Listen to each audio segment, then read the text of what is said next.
Hello, my name is Reginald Bullock, author of Father to Son, A Guide to Growing Up in a Difficult World. This next chapter, sex. Sex, sex, sex.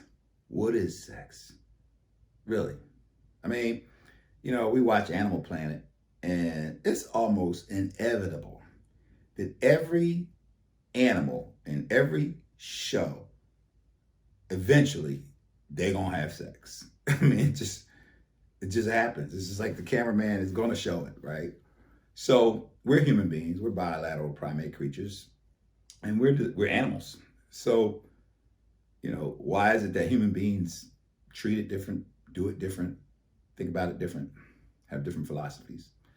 So this chapter tries to present sex in a more beautiful manner than just a physical act, and to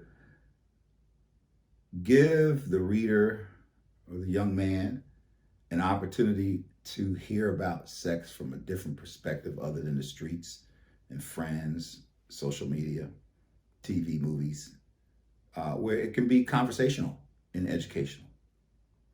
Tough chapter because depending on the age that you are approaching this conversation will determine how you approach the conversation.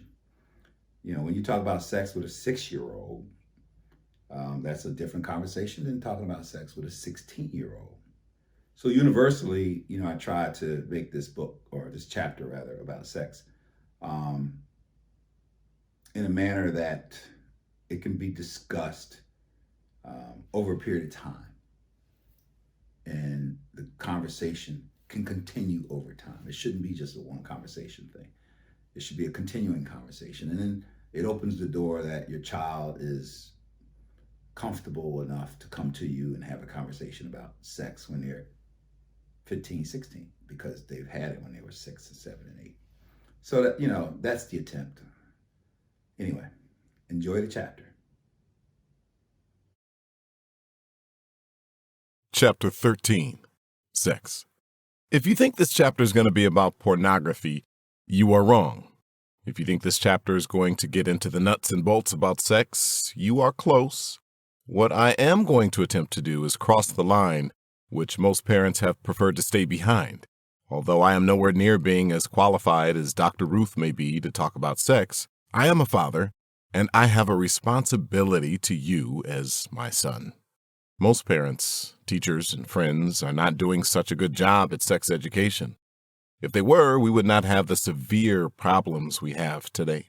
Teenage pregnancy and venereal diseases between the 13 and 18 years of age group is outrageous.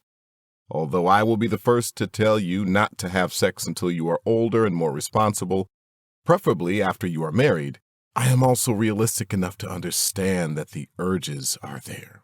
Long ago, when we were in the agricultural age, young people found out about sex through working on the farm. The animals had sex all the time and they would watch. They would also assist in birthing the animals. Sometimes they would even assist in crossbreeding to increase their farm's commercial options. These practical experiences help them to learn the truth about sex in many ways. Unfortunately, in this day and age, the average curious youngster will not be able to get practical experience from a farm. Instead, they get the practical experience and knowledge from the television and friends. 91% of what you see on television is not what you call making love. Love is not made in the bed, it is in the heart. Sex has nothing to do with it. Love is an emotional feeling that you share with and for someone. Generally, the people you love, you are not interested in having sex with.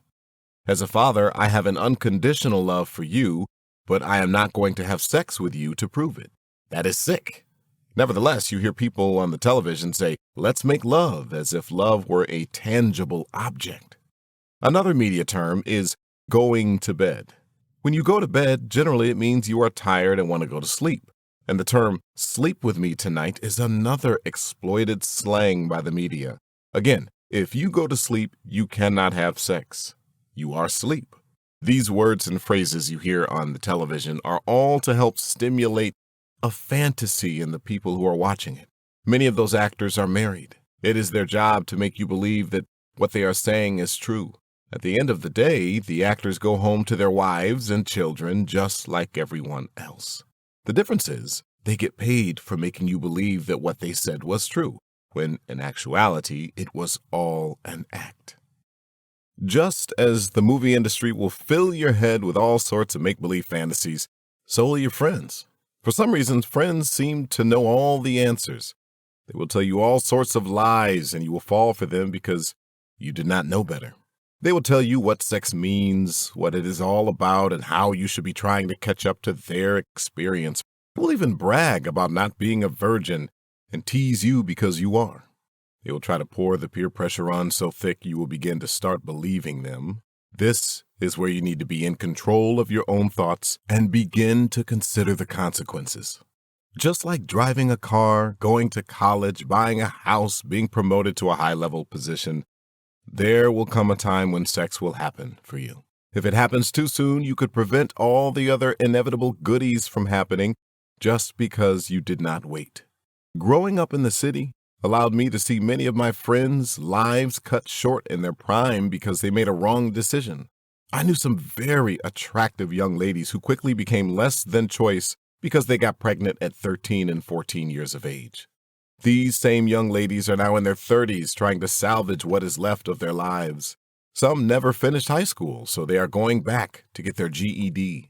Some are so hooked on governmental assistance they do not have the courage or desire to better themselves. Some are even grandmothers. Although a few have made it in spite of having a baby at a young age, they were not able to really grow. They were not able to go to college and grow in their profession to become established like they wanted to. The young men are no different. They either spend the rest of their teenage years denying the child and fighting the family of the girl they had sex with, or they are running themselves ragged trying to help support their child.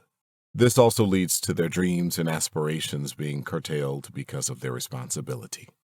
Besides the possibility of having children, there are diseases out there just waiting for the chance to claim you as a victim. Each year, more than 300,000 American teenagers become afflicted with some form of venereal disease. Some of the diseases are temporary and some are permanent, but they are all painful in one form or another. Your penis could have a burning sensation so bad you will be afraid to urinate because of the pain. You could even go blind. Your skin could also begin to develop irritating sores which come back periodically for the rest of your life. Your muscles could stop working. You could even die. All this because you listened to your friend who thought he knew everything. Is the risk worth it? If one should decide to chance the risk, it would probably be because he used a condom. I have many friends who thought the same thing. Unfortunately, they are now suffering from what I call the after-sex syndrome. In many cases, condoms leak. Have you ever opened up a pack of balloons and began blowing it up only to find out that the balloon was defective? Same concept. Not only do condoms leak from a defect, some will tear while you are having sex. Then there is sabotage. There are cruel people who purposefully slit the condom inside the packages with a razor blade before it is even sold to the stores. All these scenarios spell disaster for the person who assumed he was protected. There is a saying, when you have sex, you also are having sex with every partner the other person has had sex with. That can be scary. If you were to see all the partners you are also having sex with, you might not even want to kiss the girl.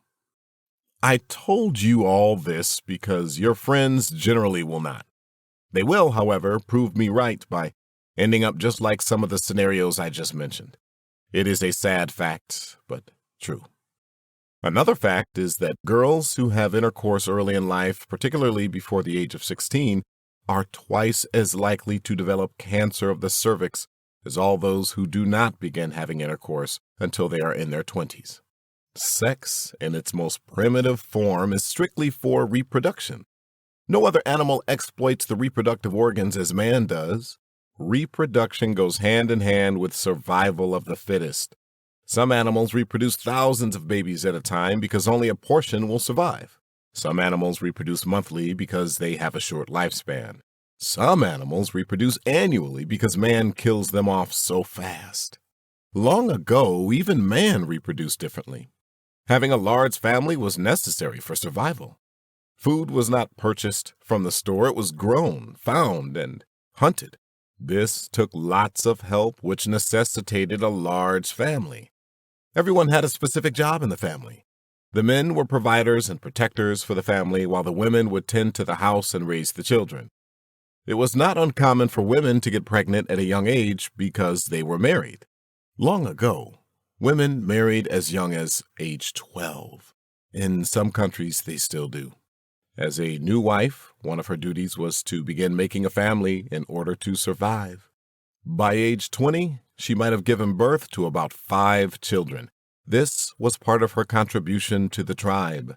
As the children grew older, they too would assume the roles of growing, finding, and hunting food. Since there were no senior citizen homes, when a person became very old, they also relied on all their children to take care of them until they died.